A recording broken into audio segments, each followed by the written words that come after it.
Hi, I'm Cassius and I make films using smartphones. Recently got my hands on this beast. It's a serious piece of kit. So let's check it out. Let's see what this thing can do and how does it help with filmmaking using smartphones.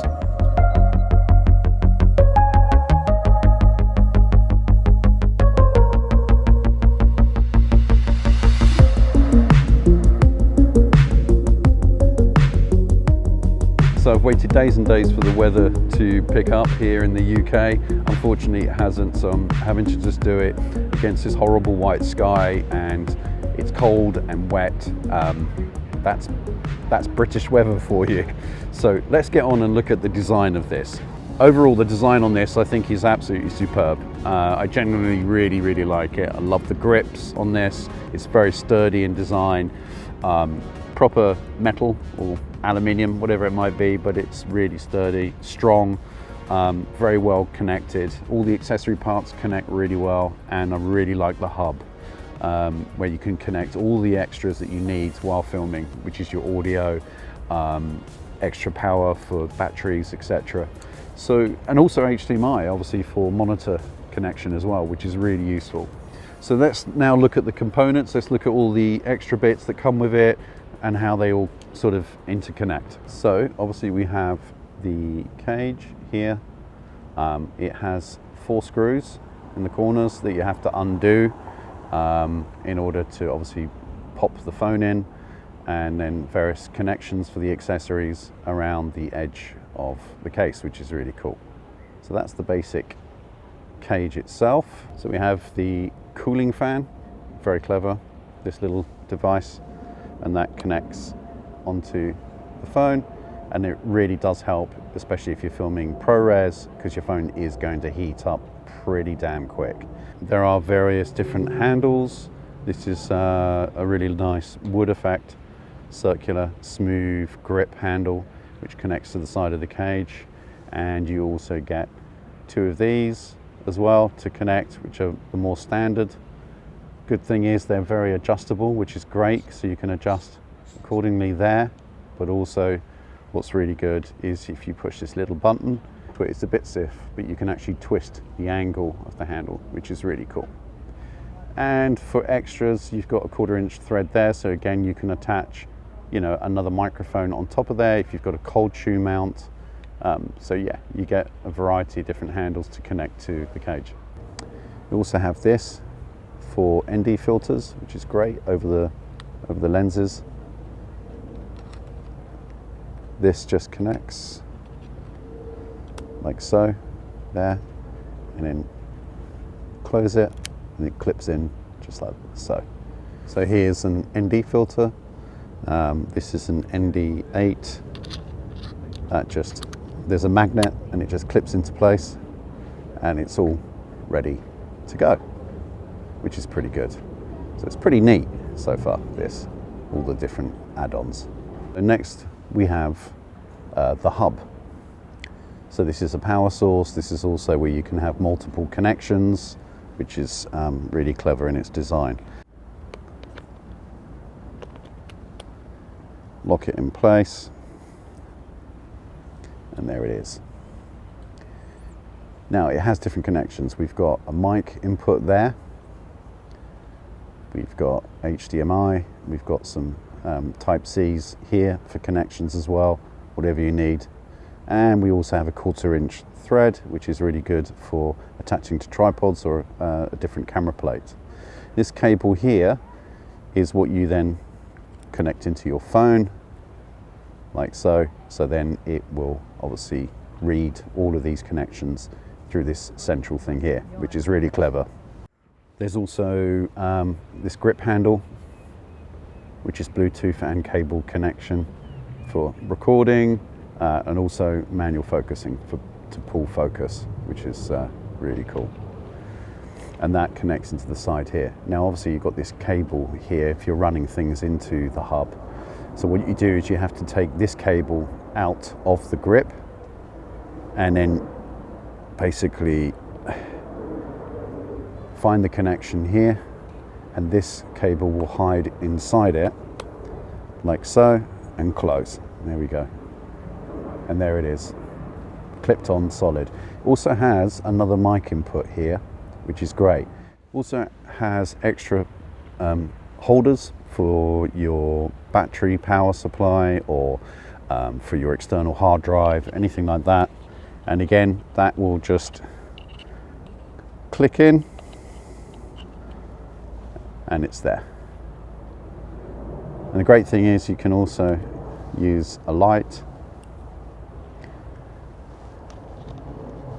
like so, and you've got a light connection there which will power up, which is pretty damn neat as well. Both hands, you can just click that in, so put the handle on, and now you've got a really sturdy control. Really nice and firm.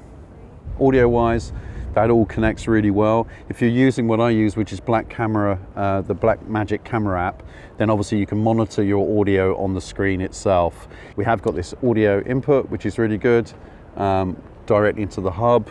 And there's no way of actually plugging in your headphones, but if your mics have got them already built into them themselves, so for example, I use Sennheiser, and a lot of Sennheiser mics have a headphone input, which is really good, so it's separated, so I can still live monitor while I'm actually recording. But it's great that the audio works really well through the main hub into the actual recording, so I was really impressed with that. So let's check out the focus pulling now. That's really cool. Okay, so now I'm going to try the focus pull capability of this rig, which I'm really excited about because it is really essential. Whatever camera you're working with, focus pulling is really an integral part of the filmmaking process. And so to have that available on the smartphone through this fantastic rig is really essential to me. So I'm really excited about trying this out. So let's shoot some bits and test what it can do.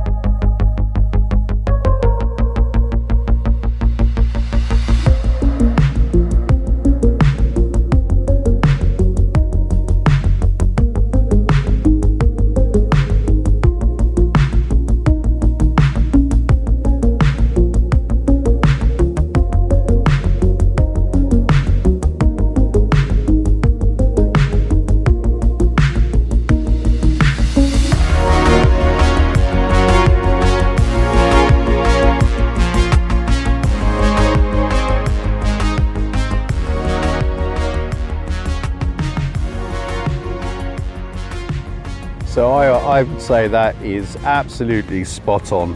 That focus pulling from here onto the Blackmagic camera app is brilliant. I can't believe how accurate it really is. I was expecting some kind of delay in the focus pulling, obviously through the connection, but it's absolutely on it, and it's beautifully smooth in operating, much easier than pushing your finger up and down on the screen for manual focusing. To be able to do it on this ring here, superb. That's absolutely clever in its design. I'm really happy with that. It's responsive, it's quick, and it does it exactly at the right time that you want it to be doing it, and without that sort of delay, as I mentioned. So that was the thing I was worried about. That's not the case. So that is really brilliant. Yeah, I'm really pleased with that. So the other really important thing to me is using ND filters. Now I know, yes, it's a smartphone. Some video creators, using smartphones may not need it, but professionally for me, shooting high-end documentaries or drama, it's really essential that I use this. Why? Because I'm using the Blackmagic camera app and I'm shooting at 148 at 24 frames per second. That is my preferred format in recording. So in order to do that, of course, the shutter speed may cause some overexposure issues, being at only 148. I want that because I want more softness in my shots. I don't want it to be really sharp and hard. So let's see what this ND filter can do.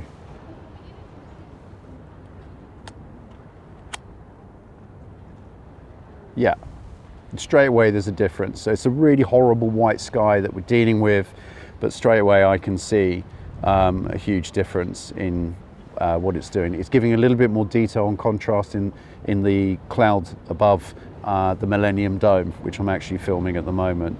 So yeah, I'm really pleased with that. So would I use this professionally in my work? Yes, I would. Overall, I'm really impressed with it. The only slight criticism I have are the small screws that you have to use to put the phone in. I can see myself losing those screws or having to make sure I've got some extras available. And it's sort of like a star Allen key mechanism, tool that you're going to need. So that's the only thing. Apart from that, really impressed with the design, the engineering, very clever in the thought process of how everything connects and works together. Love this. This makes life a lot easier, connecting everything into here at the same time. So I've got everything I need within this rig. It's really solid. I'm going to make a lot of use out of this cooling fan, particularly when I'm filming overseas in Africa or South America. So yeah, this is going to be with me for a long time, and yeah, really impressed with it. So if you want to check it out, it's made by Tilta. Go to their website and check it out for yourself, see what you think of it. If you're interested in smartphone filmmaking, I have spent a long time designing an online course for filmmaking to really dive deep into smartphone filmmaking. It's called Smart Film 101. Do check it out, mobilefilmmaking.com. See what you think of it. You know, you can learn lots on there. If you choose it's not right for you, that's cool, but it's there if you want to participate. It'd be great to see you on board. Thanks so much for watching, and I hope that you've got lots of information about this rig and what it can really do.